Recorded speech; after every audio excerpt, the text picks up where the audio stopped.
Silakan.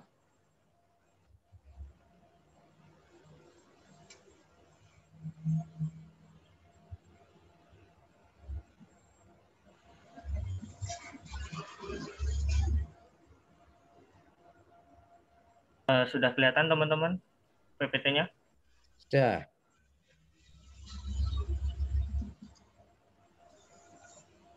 Baik, Bismillahirrahmanirrahim. Assalamualaikum warahmatullahi wabarakatuh. Waalaikumsalam. Baik teman-teman, pada pagi hari ini saya akan menjelaskan atau mempresentasikan mengenai mini proposal saya yang judul pengaruh faktor fundamental dan makroekonomi terhadap tingkat probabilitas default perusahaan. Nah, studi kasus perusahaan yang terdaftar di ISSI periode 2016 sampai 2020. Next.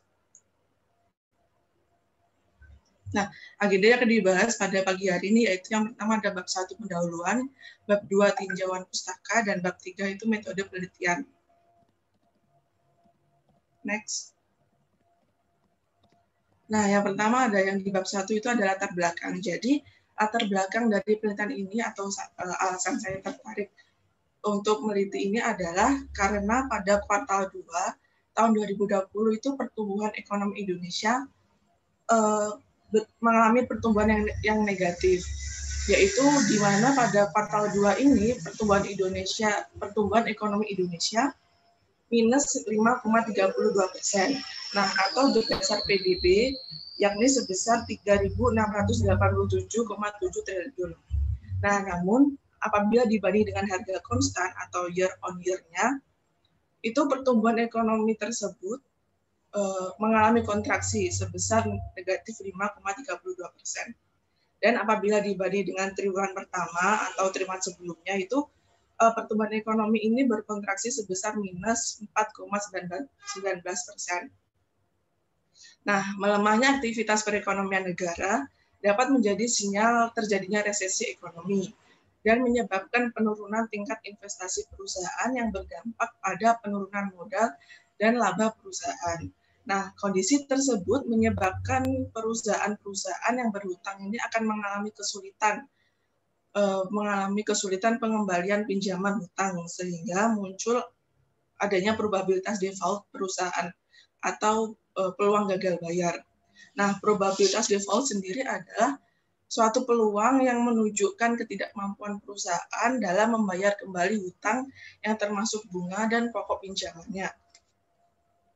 Kemudian komponen yang dapat menjelaskan tentang kerugian gagal bayar ini adalah salah satunya yaitu faktor fundamental. Nah, analisis fundamental ini berkaitan dengan penilaian kinerja perusahaan tentang efektivitas dan efisiensi perusahaan dalam mencapai sasaran. Nah, faktor fundamental yang saya gunakan dalam penelitian ini adalah current ratio atau CR, debt to equity ratio, DER, dan return on asset atau ROA. Nah, selain faktor fundamental di atas, ada pula faktor-faktor lain yang mempengaruhi tingkat probabilitas default perusahaan. Nah, yaitu makroekonomi. Menurut Profesor Budiono, makroekonomi adalah suatu ilmu yang mempelajari tentang pokok-pokok ekonomi, baik dalam jangka waktu yang pendek maupun panjang, yang meliputi stabilitas dan pertumbuhan ekonomi suatu negara.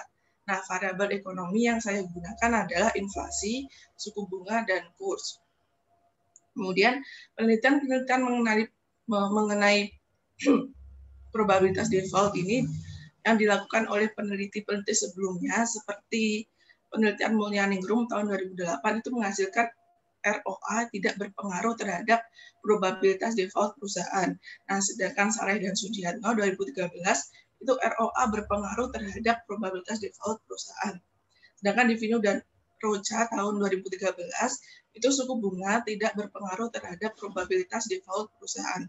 Dan Duan et al. Tahun 2016 itu suku bunga berpengaruh positif terhadap probabilitas default perusahaan. Nah, hasil penelitian terdahulu ini menunjukkan inkonsisten atau ketidakkonsistenan hasil penelitian sehingga muncul research gap. Maka dari itu peneliti ingin meneliti kembali dengan judul Pengaruh Faktor Fundamental dan Makroekonomi terhadap tingkat probabilitas default perusahaan. Studi kasus perusahaan yang terdaftar di ISSI periode 2016 sampai 2020. Next. Nah, ada rumusan masalah. Yang pertama ada apakah current ratio berpengaruh terhadap tingkat probabilitas default perusahaan yang terdaftar di ISSI. Kemudian apakah DER berpengaruh terhadap tingkat probabilitas default perusahaan yang terdaftar di ISSI. Yang ketiga ada apakah ROA atau return on asset itu berpengaruh terhadap tingkat probabilitas default perusahaan yang terdaftar di ISSI. Yang keempat ada inflasi, yaitu apakah inflasi berpengaruh terhadap tingkat probabilitas default perusahaan yang terdaftar di ISSI. Yang kelima ada suku bunga. Jadi apakah suku bunga berpengaruh terhadap tingkat probabilitas default perusahaan yang terdaftar di ISSI, dan apakah kurs berpengaruh terhadap tingkat probabilitas default perusahaan yang terdaftar di ISSI. Next. Nah, selanjutnya ada tujuan penelitian. Yang pertama untuk menguji pengaruh current ratio terhadap tingkat PD perusahaan yang terdaftar di ISSI. Yang kedua ada untuk menguji pengaruh DER atau debt to equity ratio terhadap tingkat PD perusahaan yang terdaftar di ISSI. Yang ketiga ada untuk menguji pengaruh ROA terhadap tingkat probabilitas default perusahaan yang terdaftar di ISSI. Ada untuk menguji pengaruh inflasi terhadap tingkat probabilitas default perusahaan yang terdaftar di ISSI. Dan yang kelima ada untuk menguji pengaruh suku bunga terhadap tingkat PD perusahaan yang terdaftar di ISSI. Dan yang terakhir ada untuk menguji pengaruh kurs terhadap tingkat PD perusahaan yang terdaftar di ISSI. Next. Nah, di sini ada keterbaruan penelitian. Jadi perbedaan penelitian saya dengan penelitian terdahulu adalah yang pertama itu ada penambahan variabel lain, yaitu berupa variabel makroekonomi yang terdiri dari inflasi, suku bunga, dan kurs. Jadi di penelitian terdahulu itu hanya menjelaskan atau hanya meneliti tentang faktor fundamental terhadap probabilitas default perusahaan saja, atau variabel independennya itu hanya satu. Dan ada juga penelitian yang menjelaskan hanya makroekonomi itu berpengaruh terhadap probabilitas default perusahaan. Maka dari itu saya ingin menggabungkan atau mengkombinasikan kedua variabel tersebut menjadi variabel independen saya. Nah, sehingga ini menjadi keterbaruan penelitian saya. Yang kedua ada periode. Nah, periode yang digunakan adalah 2016 sampai 2020. Indeks yang saya gunakan adalah ISSI yang merupakan indeks komposit syariah.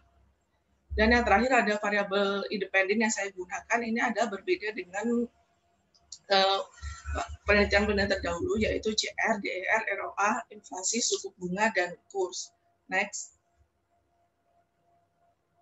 Nah, selanjutnya kita masuk pada bab 2, yaitu kajian pustaka yang berisi landasan teori, penelitian terdahulu, dan perumusan hipotesis. Next. Nah, di sini yang pertama adalah landasan teori dari variabel dependen. Jadi, variabel dependen dari penelitian saya adalah probabilitas default. Probabilitas default adalah peluang yang menunjukkan keadaan di mana perusahaan tidak mampu membayar kembali hutang yang termasuk bunga dan pokok pinjamannya kepada investor.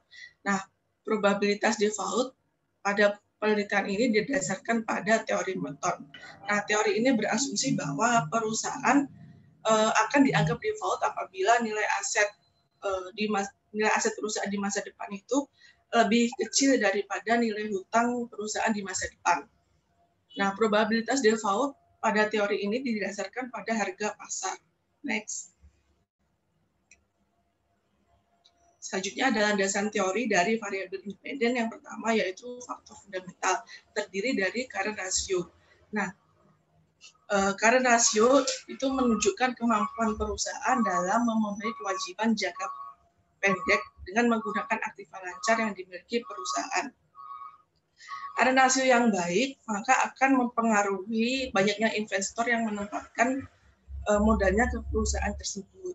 Kemudian DER yaitu suatu rasio yang digunakan untuk menilai hutang dengan seluruh ekuitas yang dimiliki perusahaan.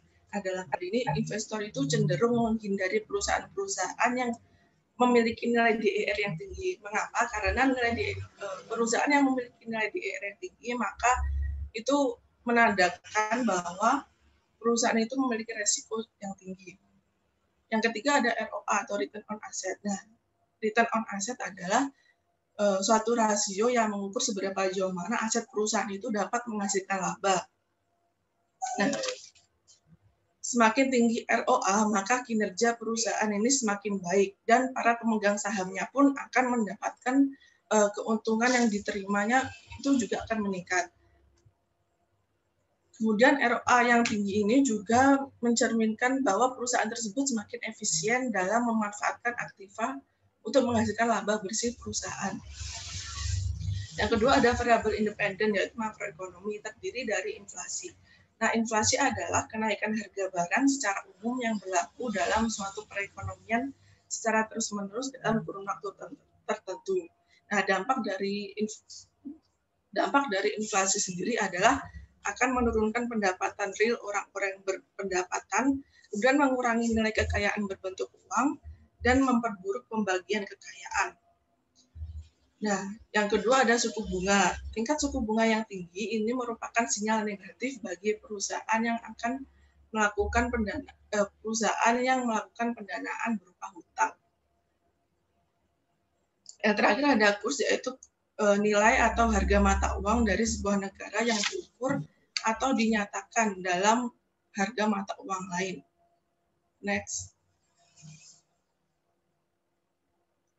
Dan di sini ada penelitian terdahulu ini terkait dengan variabel faktor fundamental. Di current ratio atau CR itu ada Kos Pranowo. Tahun 2010 itu menghasilkan CR dapat memprediksi kebangkrutan perusahaan. Yang kedua ada Wahyu Dodi tahun 2019 bahwa current ratio tidak berpengaruh terhadap financial distress perusahaan.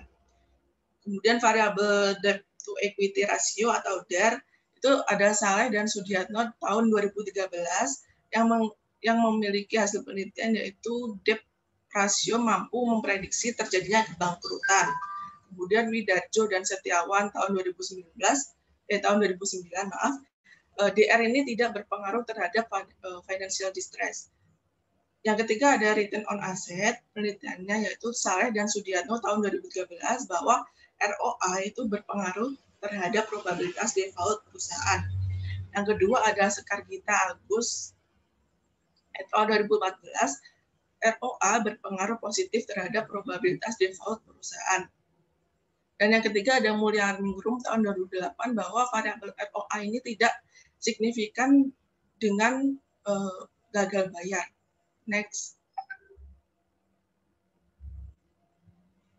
Nah, di sini ada variabel yang kedua, variabel independen yang kedua, yaitu makroekonomi. Bahwa Ide Yuki dan Usio tahun 2019 ini, makroekonomi dapat mempengaruhi default industri. Katerina dan Manrique tahun 2021 bahwa makroekonomi berdampak pada kemungkinan gagal bayar pemerintah. Humairo tahun 2019 itu bahwa kurs tidak berpengaruh pada PD. Duan et al. Tahun 2016, suku bunga berpengaruh positif terhadap probabilitas default kredit perusahaan. Dan ada Divino dan Rocha tahun 2013, suku bunga berpengaruh negatif terhadap probabilitas default. Nah, di sini kan jelas ya bahwa hasil-hasil penelitian terdahulu ini belum konsisten hasilnya, sehingga ini menjadi salah satu keterbaruan penelitian saya. Next. Di sini ada hipotesis penelitian. Yang pertama adalah CR itu pengaruh CR terhadap tingkat probabilitas default perusahaan. Bahwa CR ini kan adalah rasio untuk mengakur seberapa jauh mana aset lancar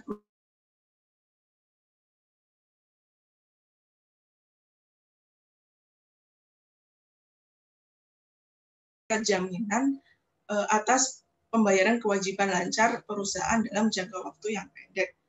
Hal tersebut bisa saja menarik investor untuk menempatkan modalnya dalam perusahaan yang bersangkutan.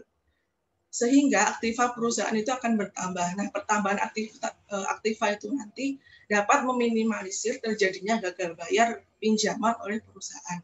Maka dari itu dapat dirumuskan hipotesis H1 current ratio berpengaruh positif terhadap tingkat probabilitas default perusahaan yang terdaftar di ISSI periode 2016 sampai 2020.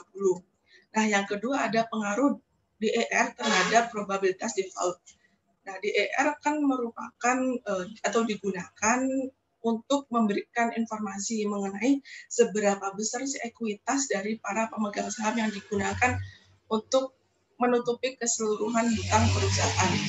Nah, penggunaan hutang yang tinggi akan menimbulkan biaya tetap berupa bunga dan pokok pinjaman, di mana hal itu harus dibayar oleh perusahaan. Apabila biaya tetap tadi yang dibebankan itu relatif tinggi, maka berakibat pada penurunan laba perusahaan yang secara tidak langsung akan berpengaruh pada kegagalan pembayaran hutang perusahaan yang bersangkutan. Sehingga dapat dirumuskan hipotesisnya yaitu H2 itu DER berpengaruh positif terhadap tingkat probabilitas default perusahaan yang terdaftar di ISSI periode 2016 sampai 2020. Yang ketiga ada ROA, pengaruh ROA terhadap tingkat PD perusahaan. Nah, ROA ini adalah suatu rasio yang digunakan untuk mengukur seberapa jauh mana aset perusahaan ini dapat menghasilkan laba. Tingginya ROA itu akan menghasilkan daya tarik investor untuk menanamkan dananya kepada perusahaan yang bersangkutan. Nah, hal tersebut mengakibatkan peningkatan modal perusahaan sehingga probabilitas kebangkrutan perusahaan menjadi kecil. Nah, berdasarkan teori di atas, maka hipotesis penelitiannya adalah H3, ROA berpengaruh positif terhadap tingkat probabilitas default perusahaan yang terdaftar di ISSI periode 2016 sampai 2020. Yang keempat ada inflasi. Silakan persingkat ya. Waktunya 1/4 jam aja masing-masing. Iya. Selanjutnya ada inflasi, yaitu apabila inflasi yang tingkatnya relatif tinggi itu menyebabkan biaya terus naik, menyebabkan tingkat produktivitas sangat tidak menguntungkan. Nah, peningkatan inflasi ini dapat membuat biaya operasional perusahaan tersebut meningkat, sehingga perusahaan akan melakukan pinjaman berupa kredit yang harus dibayar dalam waktu tertentu. Apabila perusahaan ini tidak memiliki cukup dana, maka akan melakukan pembiayaan berupa hutang dan akan menyebabkan akan timbul probabilitas default perusahaan. Maka H4 itu inflasi berpengaruh positif terhadap PD perusahaan. Yang kelima ada pengaruh suku bunga. Nah, dengan suku bunga yang tinggi yang bersinyal negatif ini, apabila perusahaan tidak mampu membayar hutang dengan ekuitas yang ada, maka perusahaan ini juga akan memiliki probabilitas default yang besar. Berdasarkan teori di atas bahwa hipotesis yang dapat dirumuskan adalah suku bunga berpengaruh positif terhadap tingkat probabilitas default perusahaan. H6 yaitu pengaruh kurs. Jadi perubahan nilai kurs ini akan berpengaruh terhadap perusahaan, terutama multinasional dan perusahaan yang melakukan impor barang atau impor bahan baku. Karena perubahan nilai kurs ini akan menyebabkan penurunan ekonomi sehingga terjadi permasalahan resiko pembayaran berupa hutang perusahaan. Nah, berdasarkan teori di atas, maka hipotesisnya itu kurs berpengaruh positif terhadap tingkat PD perusahaan. Next.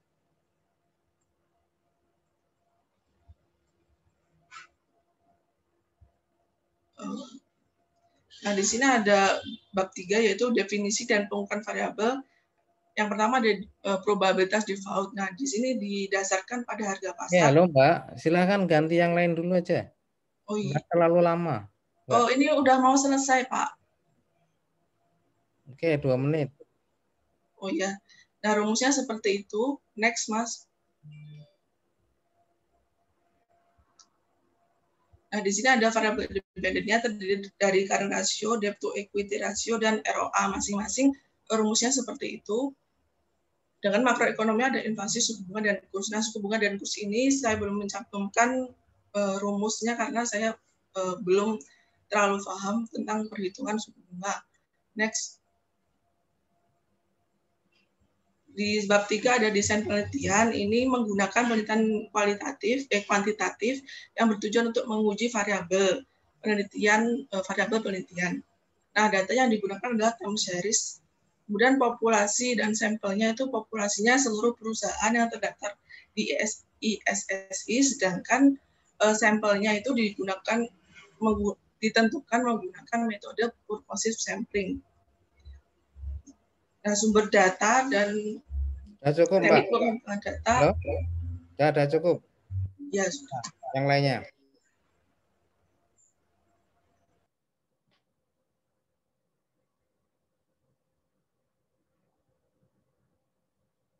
Silakan, siapa?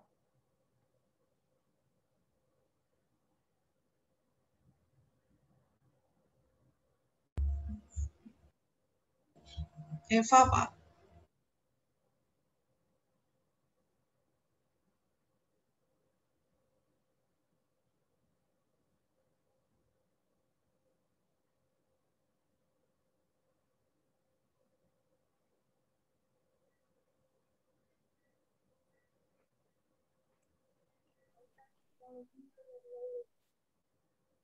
Suaranya nggak ada.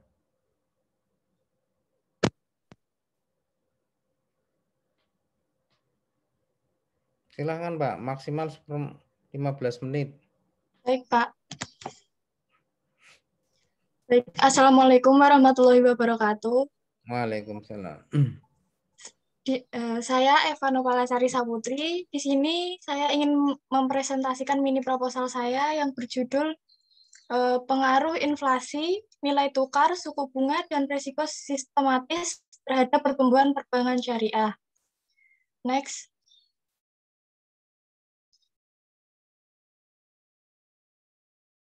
Yang pertama ada latar belakang. Pada era modern ini, perbankan syariah telah menjadi salah satu fenomena yang global, termasuk Indonesia yang merupakan salah satu negara yang masyarakatnya mayoritas beragama Islam. Nah, pertumbuhan perbankan syariah di Indonesia merupakan yang paling pesat, baik dari pertambahan bank itu sendiri maupun dari segi asetnya. Bank syariah merupakan institusi keuangan yang menjamin seluruh aktivitas investasi yang menyertainya telah sesuai dengan syariah. Sedangkan bank konvensional merupakan bank yang sistem operasionalnya menerapkan metode bunga. Nah, untuk bank syariah sendiri didirikan dengan tujuan untuk mempromosikan dan mengembangkan penerapan prinsip-prinsip Islam, syariah dan tradisinya ke dalam transaksi keuangan dan perbankan serta bisnis lain yang terkait.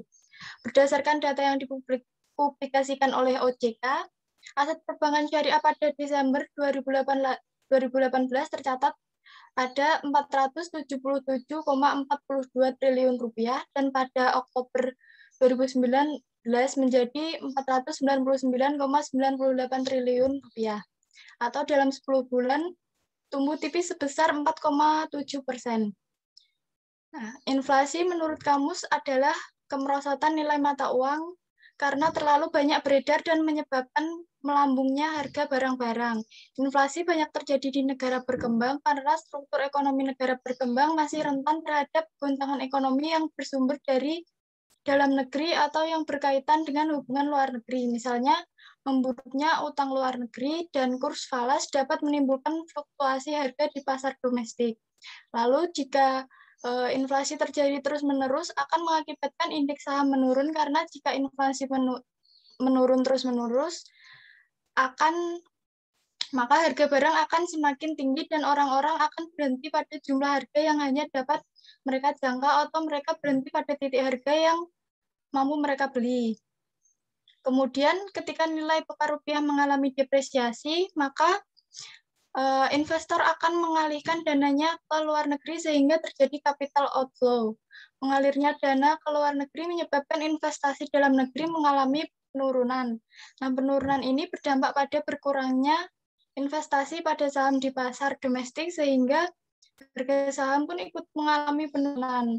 Hal tersebut dapat mempengaruhi pertumbuhan operasional perbankan syariah dan juga konvensional karena suku bunga dapat mempengaruhi suatu harga saham.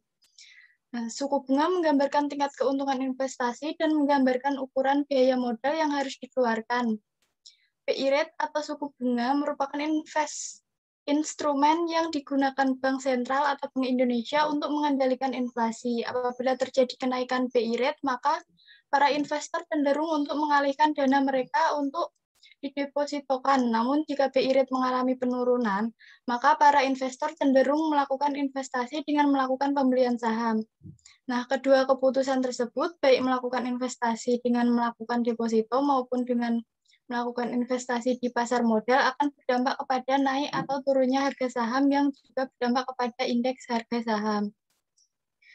Pengaruh lain krisis finansial global terhadap ekonomi makro yaitu suku bunga. Dengan naik turunnya kurs dolar, suku bunga akan naik karena Bank Indonesia akan menahan rupiah sehingga akibatnya inflasi akan meningkat.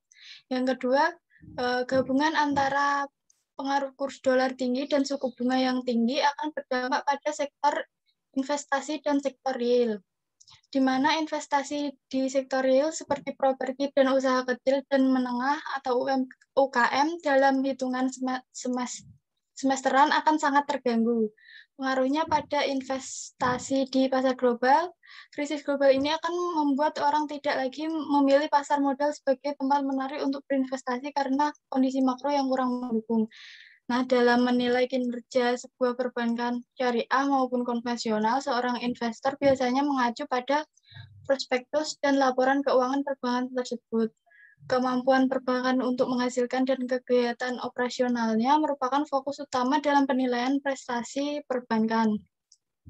Atau analisis fundamental perusahaan, karena laba perusahaan selain merupakan indikator kemampuan perusahaan dalam memenuhi kewajiban, bagi penyandang dananya juga merupakan elemen dalam menciptakan nilai perusahaan yang menunjukkan prospek perbankan di masa yang akan datang. Next. Kemudian ada rumusan masalah. Berdasarkan latar belakang di atas, rumusan masalah yang dapat diambil. Yang pertama ada bagaimana resiko sistematis berpengaruh terhadap pertumbuhan perbankan syariah. Yang kedua, bagaimana inflasi pengaruh terhadap pertumbuhan perbankan syariah. Yang ketiga, bagaimana nilai tukar berpengaruh terhadap pertumbuhan perbankan syariah. Dan yang keempat, bagaimana suku bunga berpengaruh terhadap pertumbuhan syariah. Lalu tujuan dari penulisan penelitian tersebut adalah yang pertama untuk mengetahui dan menganalisa pengaruh resiko sistematis terhadap pertumbuhan kinerja perbankan syariah. Yang kedua untuk mengetahui dan menganalisa pengaruh inflasi terhadap pertumbuhan kinerja perbankan syariah.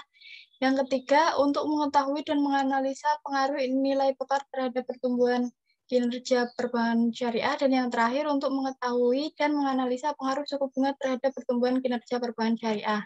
Next. Yang berikutnya ada landasan teori. Landasan teori tersebut terdapat 5. Yang pertama ada Bank Syariah. Bank Syariah menurut Undang-Undang Nomor 10 Tahun 1998, pengertian bank adalah suatu badan usaha yang menghimpun dana dari masyarakat dalam bentuk simpanan dan menyalurkan kepada masyarakat dalam bentuk kredit dan atau bentuk-bentuk lainnya dalam rangka meningkatkan taraf hidup rakyat banyak. Nah, menurut Undang-Undang Nomor 19 Tahun 1998, tugas bank adalah membantu pemerintah dalam hal mengatur, menjaga, dan memelihara stabilitas nilai rupiah, mendorong kelancaran produksi dan pembangunan, serta memperluas kesempatan kerja guna peningkatan taraf hidup rakyat banyak. Sedangkan fungsi bank pada umumnya, menurut Kashmir, yaitu yang pertama menyediakan mekanisme dan alat pembayaran yang lebih efisien dalam kegiatan ekonomi. Yang kedua, menghimpun dana dan menyalurkannya kepada masyarakat. Dan yang ketiga, ada menawarkan jasa-jasa keuangan lainnya. Nah, perkembangan bank syariah di berbagai negara Islam lainnya memberikan dampak pengaruh yang positif bagi perkembangan bank syariah di Indonesia. Hal ini terbukti pada awal tahun 1980-an telah banyak diskusi mengenai keberadaan bank syariah sebagai alternatif perbankan yang berbasis Islam dan sekaligus juga sebagai penopang kekuatan ekonomi Islam di Indonesia. Pembentukan bank syariah ini diprakarsai oleh Majelis Ulama Indonesia atau MUI dengan lokakaryanya tentang bunga bank. Yang kedua ada inflasi. Inflasi adalah proses kenaikan harga-harga barang umum secara terus-menerus dalam jangka waktu panjang. Nah, kenaikan harga ini satu atau dua barang saja tidak dapat disebut inflasi, kecuali bila kenaikan itu meluas atau mengakibatkan kenaikan harga pada barang lainnya. Inflasi merupakan fenomena ekonomi yang luas dampaknya terhadap makroekonomi secara agregat, yaitu pertumbuhan ekonomi, keseimbangan eksternal, daya saing, tingkat bunga, dan bahkan distribusi pendapatan. Tingginya angka inflasi dapat berdampak pada sektor perbankan. Oleh karena itu, Bank Indonesia juga perlu untuk menetapkan tingkat suku bunga atau BI rate yang sesuai sebagai dasar atau patokan pada bank umum dan swasta untuk menentukan suku bunga mereka agar mereka dapat tetap liquid dan menguntungkan. Salah satu penyebab krisis yang dialami oleh Indonesia adalah inflasi yang berkepanjangan. Yang ketiga ada kurs. Kurs merupakan nilai tukar mata uang satu negara terhadap mata uang negara lain. Dengan kata lain, kurs adalah mata uang satu negara yang dinilai dengan mata uang negara lain, menurut Suhadi. Misal, kurs rupiah terhadap dolar Amerika menunjukkan berapa rupiah yang diperlukan untuk ditukarkan dengan $1 Amerika. Kenaikan nilai tukar disebut depresiasi atas mata uang dalam negeri. Akibatnya mata uang asing menjadi lebih mahal, yang berarti nilai relatif mata uang dalam negeri merosot. Sedangkan turunnya nilai tukar disebut apresiasi mata uang dalam negeri. Akibatnya mata uang asing menjadi lebih murah, yang berarti nilai relatif mata uang dalam negeri meningkat. Yang berikutnya ada suku bunga. Suku bunga sendiri adalah nilai tingkat bunga, timbal hasil, harga, atau keuntungan yang diberikan kepada investor dari penggunaan dana investasi atas dasar perhitungan nilai ekonomis dalam periode waktu tertentu. Tingkat suku bunga bank digunakan untuk mengontrol perekonomian suatu negara karena suku bunga menggambarkan tingkat keuntungan investasi dan menggambarkan ukuran biaya modal yang harus dikeluarkan. Yang terakhir ada resiko sistematis. Menurut Kaun et al., resiko sistematis adalah resiko yang terkait dengan pasar atau resiko yang tidak dapat didiversifikasikan. Sedangkan menurut Fahmi, resiko sistematis adalah resiko yang tidak bisa didiversifikasikan atau dengan kata lain resiko yang sifatnya mempengaruhi secara menyeluruh. Contohnya krisis moneter pada tahun 1997.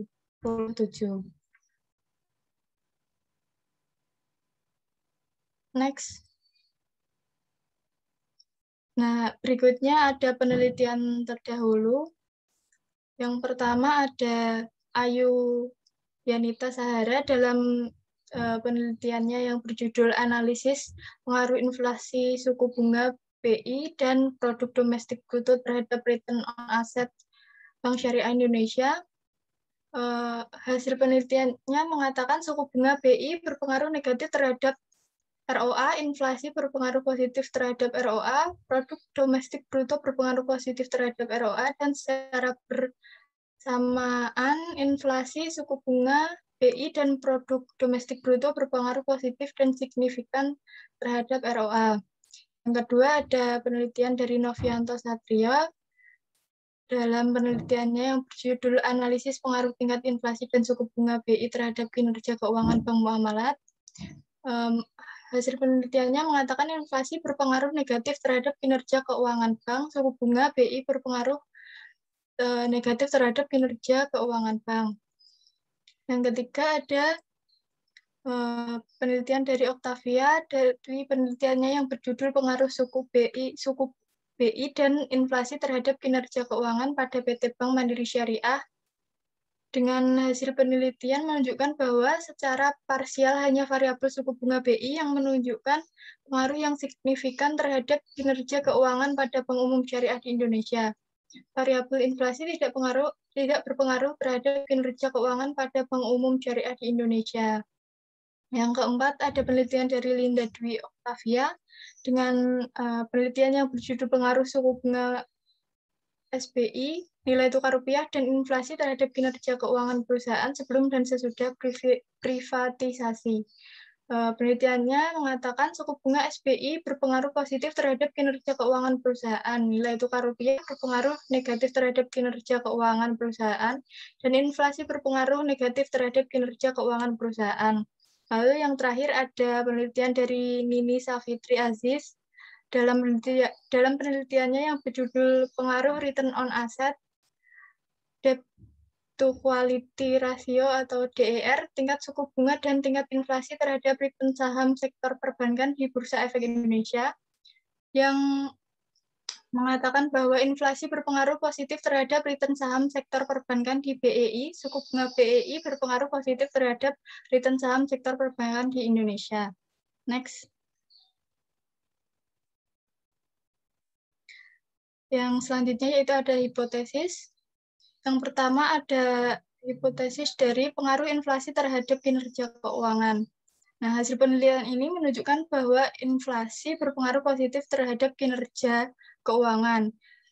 Karena jika inflasi meningkat, maka BI akan meningkatkan suku bunganya dan kemudian bank syariah juga akan meningkatkan bagi hasil deposito maupun dari pembiayaan yang akan menimbulkan ketertarikan daripada para nasabah yang akan berdampak pada peningkatan kinerja keuangan bank syariah tersebut. Yang berikutnya ada pengaruh kurs terhadap kinerja keuangan, di mana salah satu faktor makroekonomi yang berpengaruh terhadap investasi di suatu negara adalah nilai tukar mata uang. Menguatnya kurs rupiah terhadap mata uang asing akan menurunkan biaya impor bahan baku untuk produksi dan akan menurunkan tingkat suku bunga yang berlaku. Sebab depresiasi rupiah dapat terjadi apabila faktor fundamental perekonomian Indonesia tidaklah kuat, sehingga dolar Amerika akan menguat dan akan menurunkan kinerja di BEI, sehingga merupakan sinyal negatif bagi investor, menyebabkan risiko sistematis meningkat. Lalu atas dasar teori dan hasil penelitian terdahulu tersebut, maka hipotesis kedua dalam penelitian ini adalah terdapat perbedaan signifikan positif pada kurs terhadap kinerja keuangan. Lalu yang kedua, pengaruh suku bunga terhadap kinerja keuangan. Oke, waktunya habis. Sudah kelamaan. Silakan pergunakan 1/4 jam sampai selesai.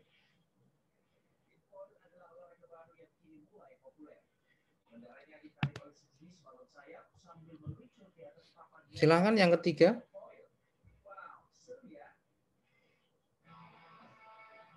Yang presentasi cuma 2, Pak. Yang Mbak Vidya itu kemarin kan udah, Pak. Cuma udah. Ya, cuma kata Bapak kemarin karena belum dikoreksi, jadi dikoreksi sekarang gitu. Oke. Silakan dilanjutkan dengan diskusi.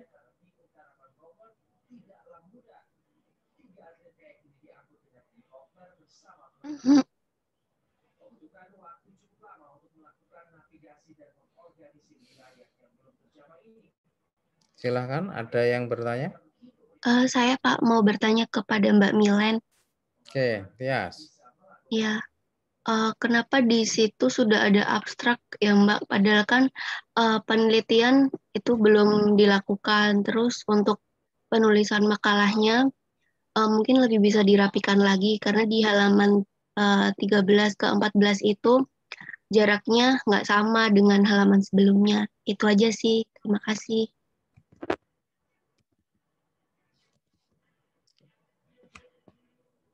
Oke, yang lain? Saya ingin memberikan saran untuk Mbak Eva. Di makalahnya itu belum rapi buat penulisan, ada footnote sama body note. Mungkin itu bisa diseragamkan. Kemudian ada paragraf yang lainnya itu menjorok, tapi ada yang enggak gitu. Jadi kurang konsistensi. Kemudian saya ingin menanyakan tentang metode analisis. Di situ ada uji normalitas, signifikansi, R kuadrat, itu gimana urutannya ya? Mungkin itu saja. Terima kasih. Oke, silahkan. Yang lain ada? Saya, Pak. Ya. Mau nanya ke Mbak Milen. Itu kan di bab 3 bagian sumber data dan teknik pengumpulan hanya dijelaskan cara mencari data dengan melihat laporan keuangan perusahaan yang dipublikasikan di BEI, BI, dan BPS. Nah, dari laporan keuangan itu kan hanya dapat menghitung variabel fundamentalnya yang CR, DER, dan ROA. Nah, untuk variabel makroekonominya yang inflasi, suku bunga, dan kurs, itu akan menggunakan periode yang kapan dan sumber datanya itu dari mana. Terus yang kedua, itu berkaitan sama variabel kurs. Kurs itu kan nilai tukar. Nah, sesuai dengan penjelasan yang ada di hipotesis, itu berlaku untuk perusahaan multinasional. Tapi di bagian purposive sampling-nya itu nggak dijelaskan salah satu kriteria perusahaan yang akan diteliti itu harus perusahaan multinasional. Seperti itu.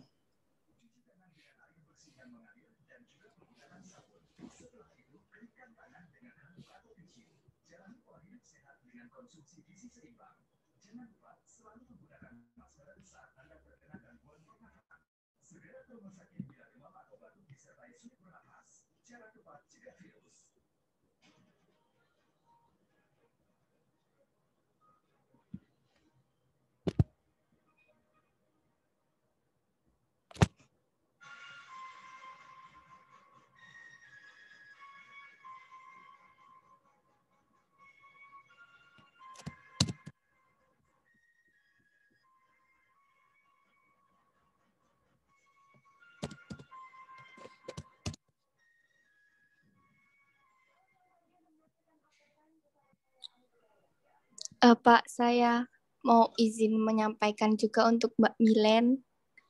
Ya, Alia. Jadi di proposalnya itu masih ada beberapa kata-kata asing yang mungkin belum dicetak miring gitu. Terus abis itu di bagian penelitian terdahulunya yang makroekonomi terhadap probabilitas default perusahaan itu ukuran teksnya itu masih 11, sedangkan yang lainnya itu udah 12. Terus di bagian kerangka berpikirnya itu masih Calibri 11, dan yang lainnya udah Times New Roman 12. Gitu aja, Pak.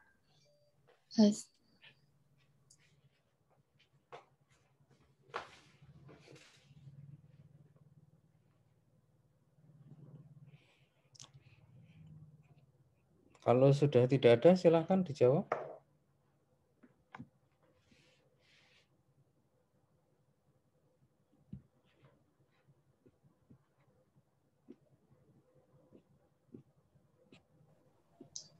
Saya Pak akan mencoba menjawab dari beberapa pertanyaan teman-teman tadi. Sebelumnya terima kasih saya ucapkan kepada teman-teman bahwa atas saran dan kritikannya Mbak Tias, dan Mbak Alia, terima kasih. Saya akan menjawab pertanyaan dari Mbak Tias terlebih dahulu. Yang pertama itu, kenapa sudah ada abstrak? Jadi alasan saya menuliskan abstrak tersebut adalah untuk memudahkan membaca gitu. Abstrak itu kan kayak ringkasan yang secara garis besar penelitian itu. Jadi saya tuliskan untuk memudahkan para pembaca yang membaca penelitian saya agar lebih mudah dipahami saja. Seperti itu. Kemudian untuk Mbak Ami, terkait sumber data itu nanti kan tidak hanya laporan keuangan saja, jadi pada BPS itu tidak ada pengelolaan, melainkan dia menyajikan data-data tentang makroekonomi. Nah, saya akan menggunakan data-data dari BPS tersebut. Untuk kurs terkait dengan kurs kriteria tentang perusahaan multinasional tadi itu memang saya juga sedikit bingung tentang teori dari kurs tersebut. Mungkin di lain waktu saya akan mencoba mencari-cari kembali teori mengenai teori kurs, yaitu pengaruh kurs terhadap probabilitas default perusahaan. Dan untuk penulisan font maupun ukuran Word-nya ini, baik header maupun footer-nya itu kemarin itu Word-nya memang ada problem. Jadi belum, jika dikumpulkan itu memang belum rapi seperti itu. Terima kasih.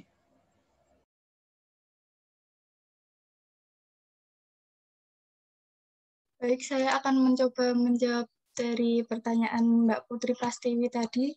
Dan sebelumnya saya berterima kasih atas saran dan kritiknya yang telah diberikan. Untuk metode analisis urutannya, mungkin yang pertama akan melakukan uji multikolonialitas, yang kedua uji heterokedastisitas, dan yang ketiga uji normalitas, yang keempat uji koefisien determinasi atau R pangkat 2, dan yang terakhir ada uji signifikansi simultan atau uji statistik F.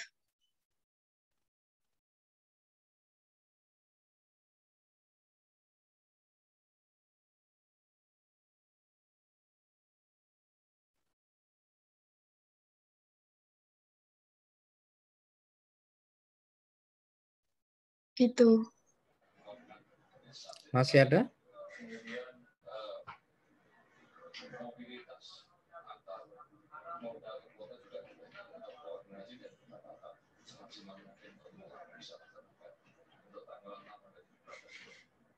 Lalu lintas kendaraan yang melewati jalur tol Jakarta Cikampek terpantau landai pada Selasa pagi. Posko penyekatan tampak belum dipersiapkan untuk kawasan gerbang tol Cikampek Utara. 2 hari jelang larangan mudik. Sudah selesai? Posko penyekatan belum dipersiapkan petugas. Sudah cukup sepertinya, Pak. Tol Jakarta Cikampek didominasi kendaraan pribadi dari arah Jakarta. Jasa Marga mencatat jumlah kendaraan yang keluar dari Jakarta mengalami penurunan dari hari normal jelang larangan mudik yang sudah diberlakukan.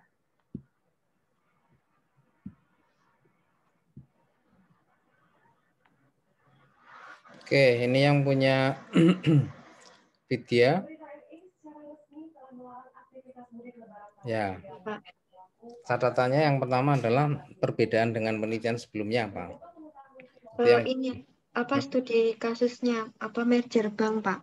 Merger bank syariah BSI. Nah, itu silahkan dituliskan ya. Oh ya, Pak. Tuliskan di itunya, di perbedaan penelitian. Sama ini penjelasan, ini kan sudah disebutkan penelitian sebelumnya, tetapi apa bedanya dengan ini? Ini penjelasan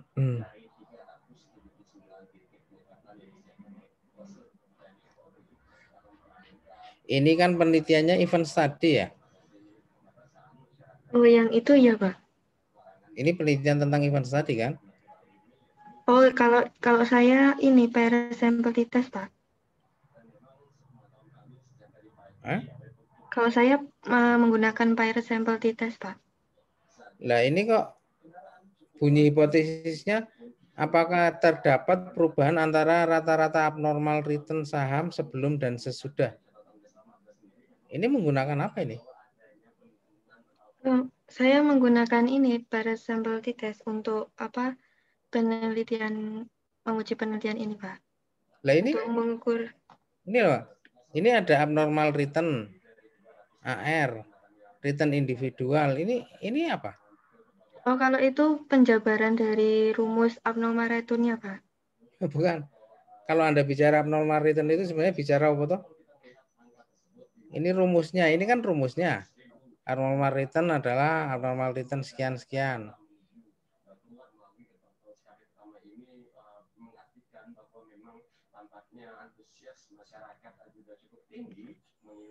Gimana? Anda bisa memahami ini? Anda pakai two-page sampel t-test saya paham. Anda kan akan menguji sebelum dan sesudah gitu toh? Iya Pak. Ya, menguji sebelum dan sesudah itu apa pakai kalau dalam saham itu, kalau dalam kasus event study itu apa pakai page sampel t-test? Kalau menurut jurnal dari pedoman saya menggunakan itu Pak. Menggunakan apa? Pada sampel t-test. Berarti bukan event study? Mungkin akan saya tambahkan mungkin ya Pak. Enggak. Itu yang berbeda masalahnya kalau Anda menggunakan event study itu kan berarti Anda umpamanya menguji kapan diujinya sebelum dan sesudah. Anda harus mengambil T0-nya umpamanya. Tapi kalau tidak ya berarti mungkin menggunakannya ini. Ya, jadi silahkan nanti Anda pelajari lagi mana yang mau dipakai gitu ya. Kalau menggunakan ini berarti kan ini membandingkan data toh. Iya Pak. Data sebelum dan sesudah. Tapi kalau event study itu kan nanti kelihatan abnormal return yang signifikan dan tidak. Kalau ini ya coba nanti Anda lihat karena biasanya menggunakannya kan event study. Tapi kalau ini bukan event study berarti uji beda. Oke. Iya Pak, makasih.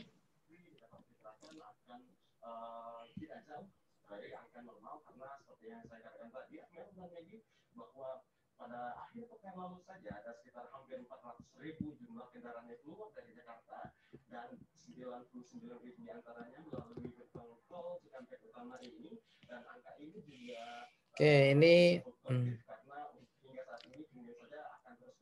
milenial. Ini hipotesis ini penjelasan teori bertentangan sama hipotesis. Ya, sepertinya arus mudik di Tol Jakarta Cikampek masih terpantau landai ya, Amel dan Rio. Terima kasih produser lapangan CNN Indonesia Rio Abadi atas laporan Anda dari Tol Cikampek, Jawa Barat. Selamat bertugas kembali. Sementara itu, puncak arus mudik lebaran di Terminal Kampung Rambutan, Jakarta Timur diperkirakan terjadi hari ini. Inflasi kenapa bisa berpengaruh positif terhadap probability default? Terminal Kampung Rambutan, Mario menyebutkan jumlah penumpang yang berangkat dari terminal ini terus bertambah sejak 30 April lalu. Pihak terminal juga mencatat pada 3 Mei ada 1.400. Karena gini Pak, kan inflasi itu kan peningkatan harganya secara terus-menerus dan kurun waktu tertentu. Jadi peningkatan inflasi itu nanti akan membuat biaya operasional perusahaan itu akan meningkat. Nah, apabila perusahaan itu nanti tidak memiliki cukup dana untuk mengatasi inflasi itu tadi, maka kemungkinan perusahaan itu kan akan melakukan pinjaman atau melakukan kredit. Nah, sehingga akan dibayar akan dibulutang dan akan dibayar pada waktu tertentu. Nah, pembayaran utang itu tadi akan memunculkan atau akan menimbulkan probabilitas default, Pak. Oke, probability default yang dipahami di sini apa? Gagal bayar? Iya, gagal bayar. Oke, maka gini, Pak. Nanti ini ya sampaikan nanti yang pertama adalah teorinya gitu ya. Teorinya baru nanti diperkuat dengan penelitian yang mendukung. Ini bunga berarti kan sama juga ya, artinya suku bunga ketika suku bunga tinggi gitu ya? Iya, Pak. Oke. Kurs positif dalam artian tadi. Kursnya kalau rupiahnya melemah ya? Ya, kalau rupiahnya melemah. Oke. Ya, tapi nanti artinya secara teorinya seperti apa? Karena mungkin itu tergantung tergantung perusahaannya ya. Kalau perusahaannya orientasinya dalam negeri, lebih banyak belanja dalam negeri, mungkin kurs nggak begitu berpengaruh ya. Kemungkinan kan nggak begitu berpengaruh kan, karena kalau yang orientasinya ekspor lah itu yang mungkin. Oh, berarti yang digunakan makroekonominya hanya 2 saja ya, Pak? Lebih baik. Kenapa? Variabel makroekonominya yang lebih baik berarti digunakan 2 ya, Pak? Enggak. 3 sih pakai nggak masalah. nggak masalah. 3 nggak masalah. Cuma Anda harus hati-hati ketika nanti memberikan penjelasan. Karena biasanya kan perusahaan kan orientasinya 2 ya. Ada yang pasarnya dalam negeri sama luar negeri. Itu aja yang nanti Anda harus hati-hati. Oke, ada yang perlu ditanyakan? Saya ingin bertanya, Pak. Iya. Terkait kurs, jadi perhitungan kurs itu nanti apakah menggunakan rumus atau menggunakan semuanya data yang sudah dipublish? Semuanya kan ada juga kan Pak, jadi di semuanya web CNBC semuanya. Jadi kurs pada tahun sekian itu sudah sekian, jadi sudah ada hasilnya begitu loh Pak. Nah, apakah menggunakan itu atau harus dicari menggunakan rumus tertentu gitu Pak? Loh, kurs yang berlaku aja toh. Oh iya. Kenapa harus pakai rumus? Kurs yang berlaku pada waktu itu kan menunjukkan itu toh. Baik Pak. Ya.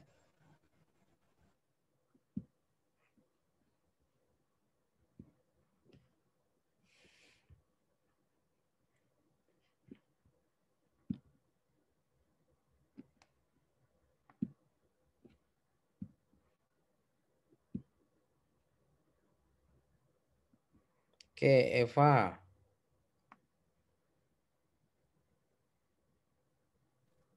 Ya, Pak. Yang pertama, ini penelitiannya kuantitatif sehingga pertanyaannya adalah menggunakan apakah gitu ya. Ya, Pak. Posisi penelitian juga belum ada di antara penelitian yang sebelumnya. Itu tolong diberikan nanti penelitian sebelumnya.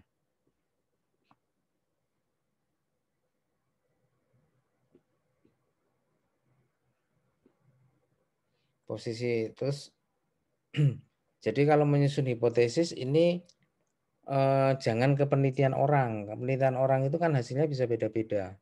Jadi tolong berikan teorinya. Pengaruh inflasi terhadap kinerja keuangan. Itu pengaruhnya apa? Itu yang silahkan nanti diberikan.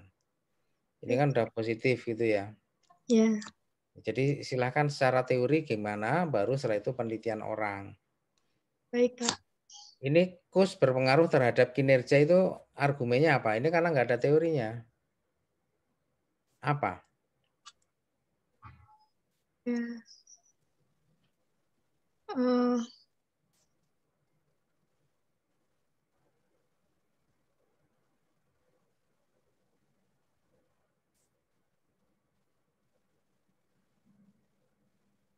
Kenapa? Mungkin yang terhadap peningkatan laba itu, Pak.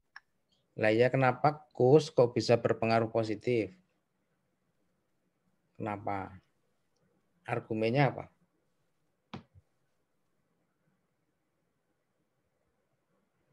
Oke, berikan ini karena nggak ada penjelasan teorinya. Anda baru ke penelitian orang gitu ya.